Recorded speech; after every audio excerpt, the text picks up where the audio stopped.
On the news tonight, Acting Governor Ayedatiwa reiterates on the state government's commitment to partnering private sector for capacity building of unemployed youth.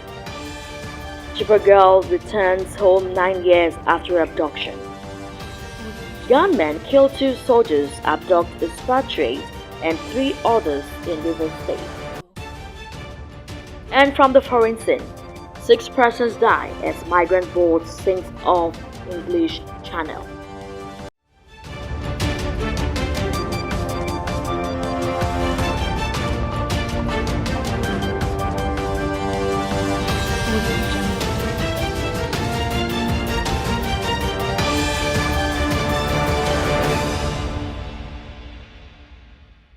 Good evening and thank you for joining us on the news tonight. My name is Timile Falade. Although state government has assured it will continue to explore opportunities and partner with private sector to build the capacity of unemployed youths for job creation, Acting Governor Lucky Ayedatiwa gave the assurance at the commemoration of the 2023 International Youth Day celebration held at the State Information Technology Agency, SITA, in Akure. Government House correspondent Benga Oluwajano reports.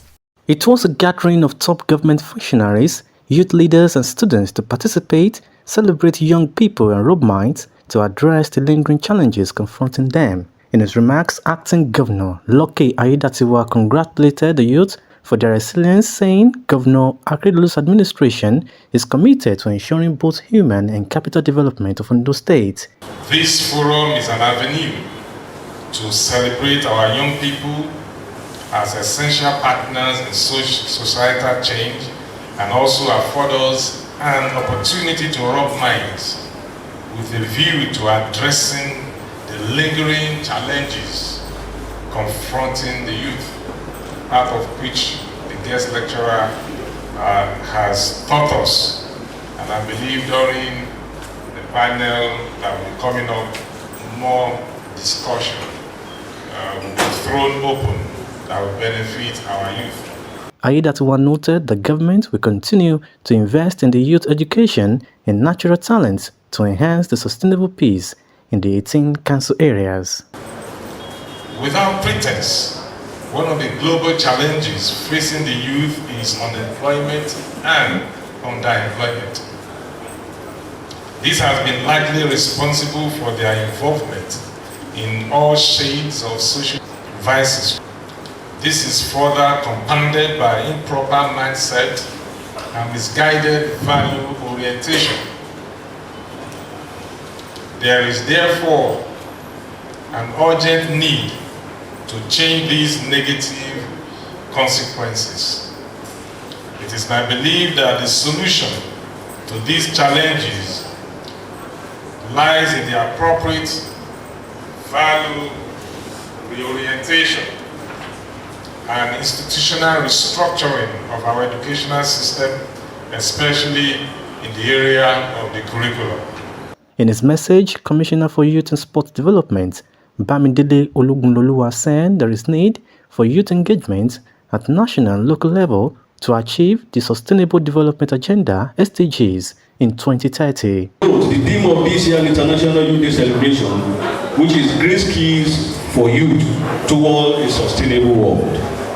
The theme derives from this achievement of the Sustainable Development Goal (SDGs) as the world has embarked on a green transition.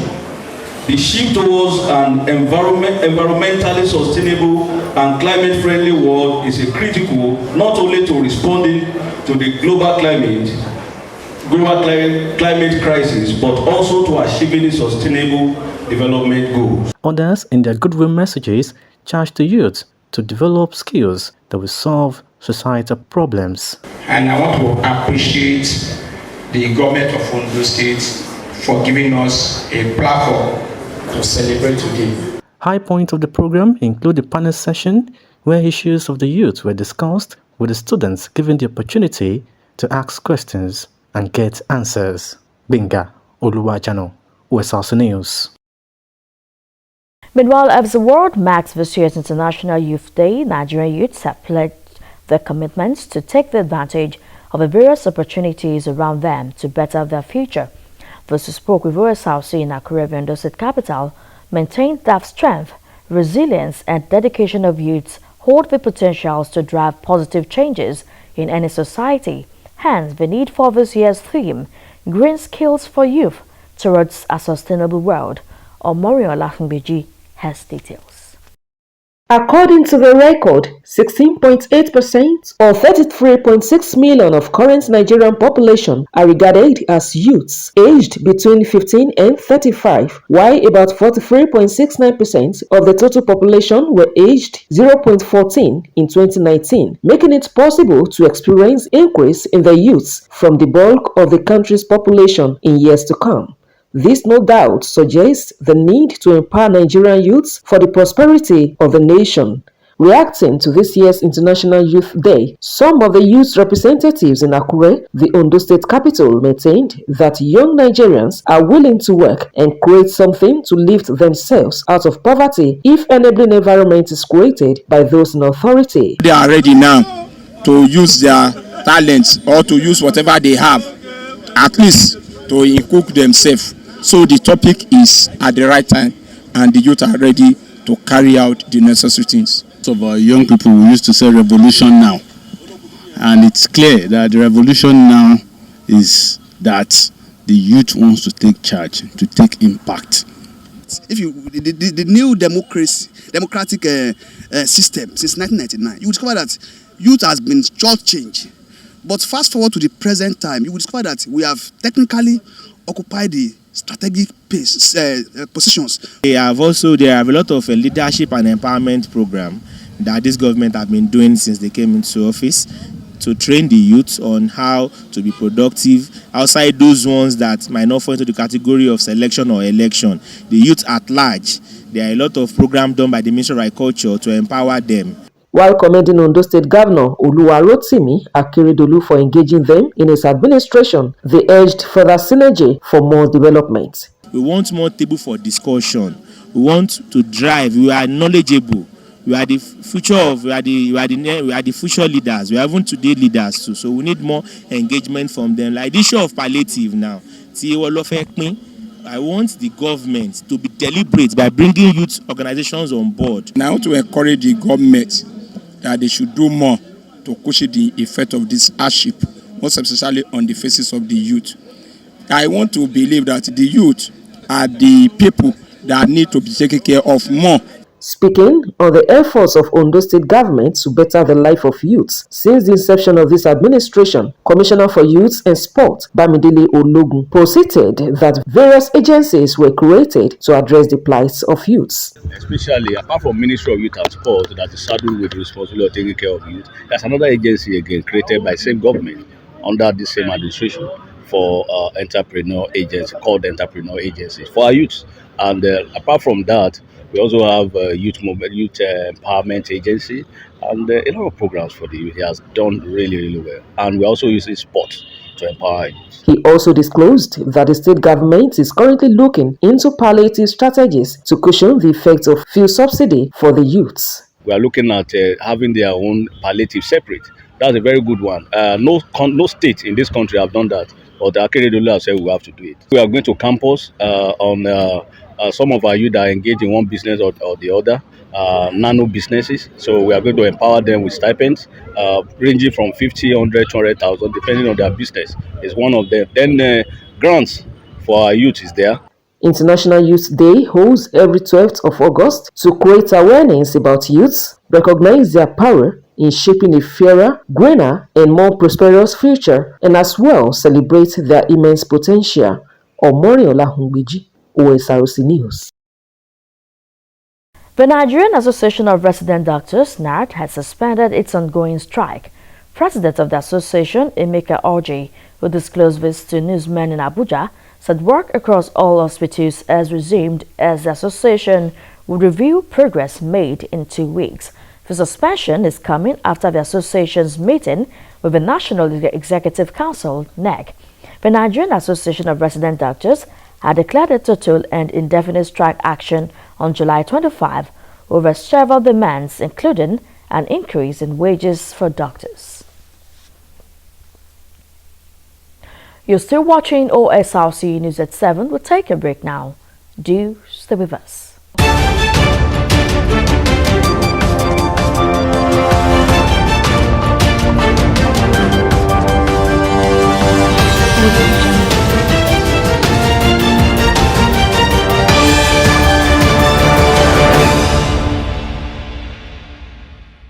Win an all-expense-paid trip to Disneyland in the Indomie Golden Magnet promo. To participate, just buy the Indomie 70-gram pack and look for the magnet inside. Log into www.indomie.ng/Golden Magnet promo to fill in your details and enter your unique magnet code. All the Golden Magnet winners will get to experience the wonders of Disneyland. Silver Magnet winners stand a chance to win amazing prizes. Every pack of Indomie you buy comes with your favorite Indomitable magnet. Terms and conditions apply. Indomie, tasty nutrition, good for you.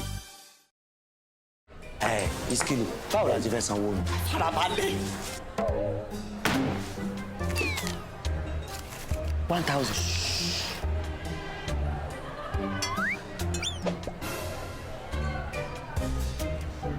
We go wash plate tire o. Farabalẹ̀ now.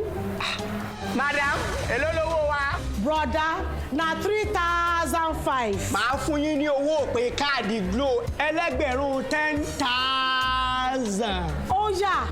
Bring your phone.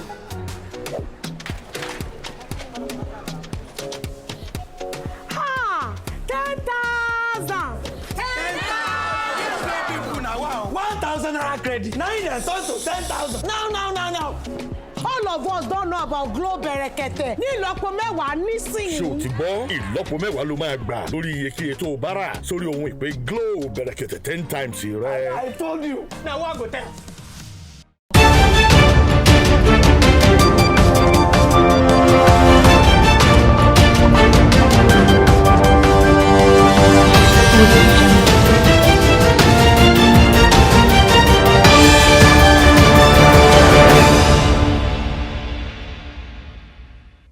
You're welcome back. You can watch us live on our website www.osrc.ng or follow us on Facebook at OSRC TV, and on YouTube you can subscribe to our channel OSRC TV Ondo.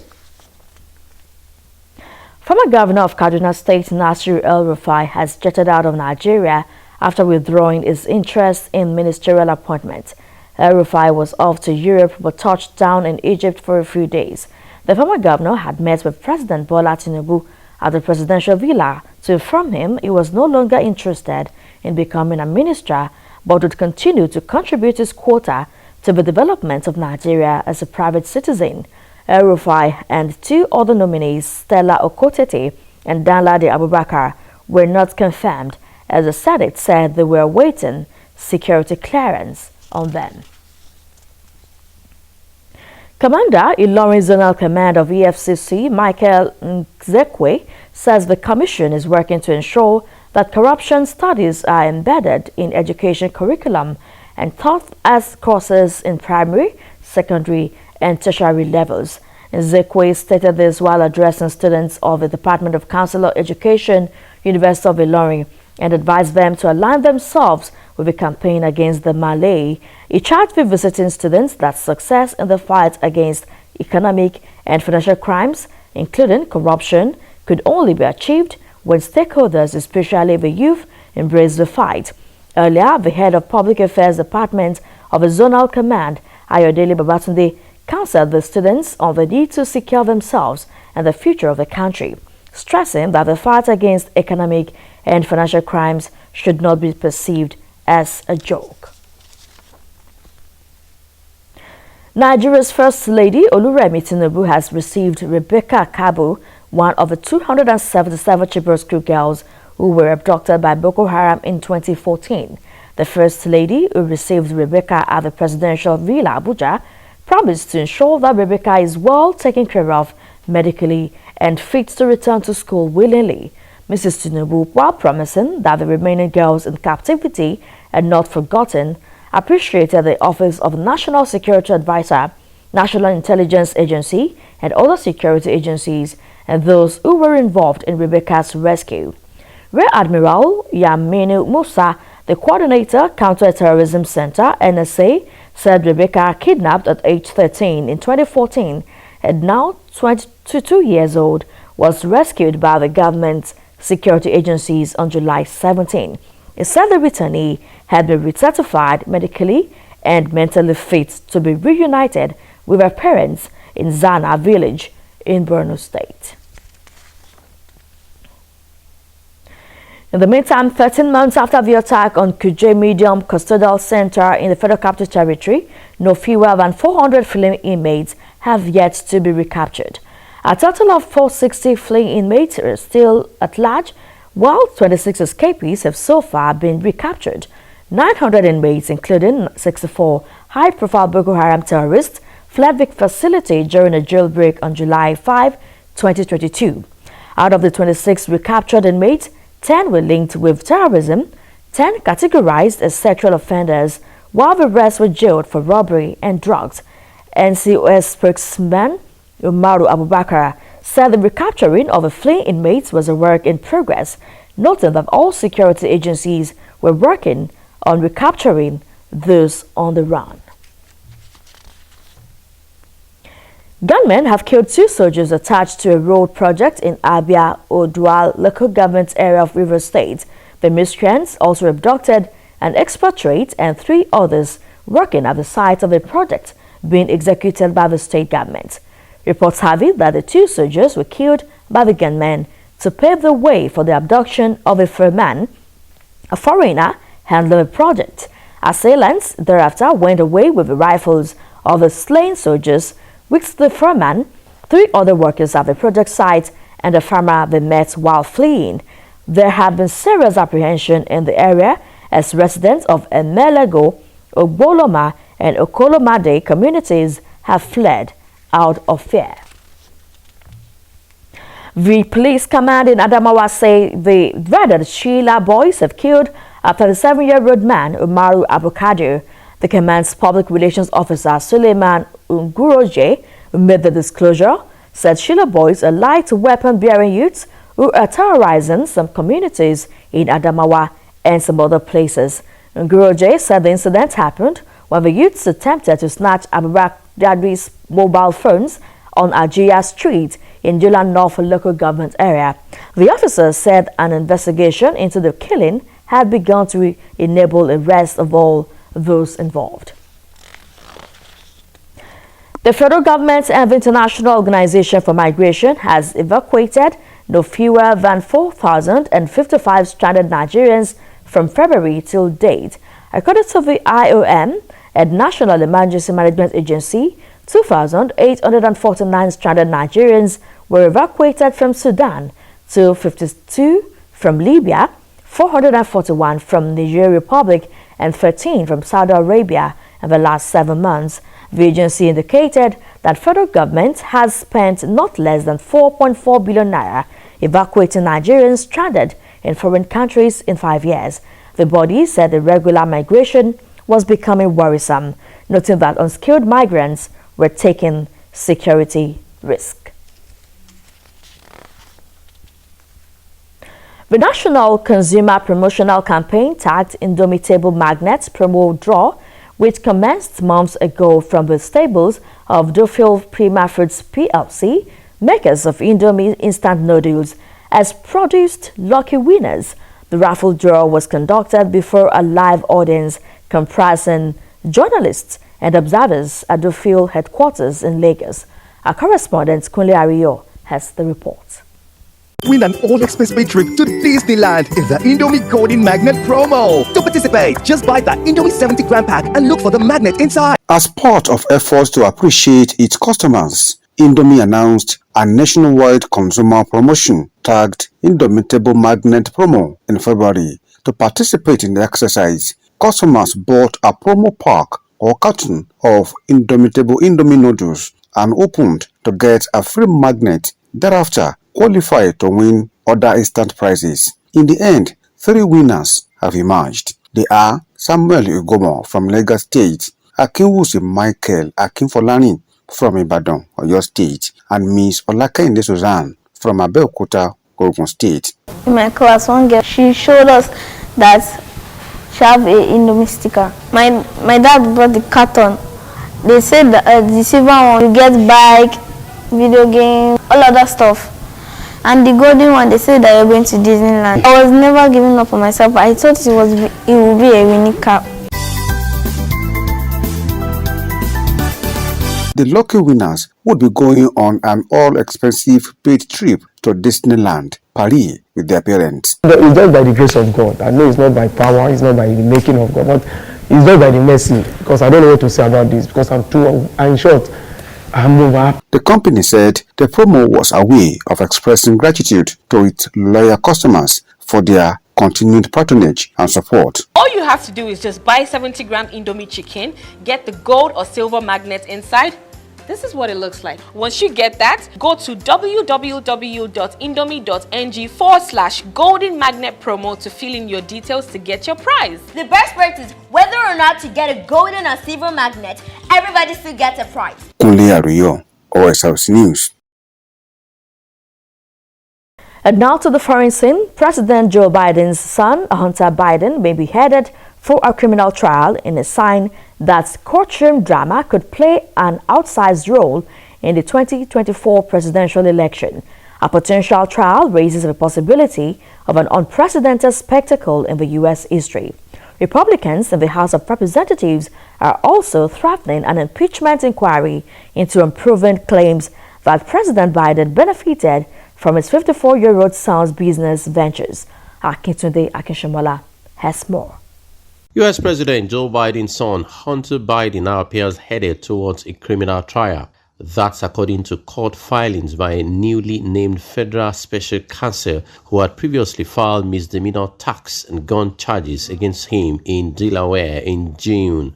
Prosecutor David Weiss said in the filings that talks with the president's son over a potential plea deal had reached an impasse and that different charges may be on the way in California and Washington, where the alleged misconduct took place. An attorney for Hunter Biden didn't immediately respond to a request for comment. Weiss was elevated to the special counsel position only moments before the filings, a position granting him greater independence. This was U.S. Attorney General Merrick Garland on his appointment. He will continue to have the authority and responsibility that he has previously exercised to oversee the investigation and decide where, when, and whether to file charges.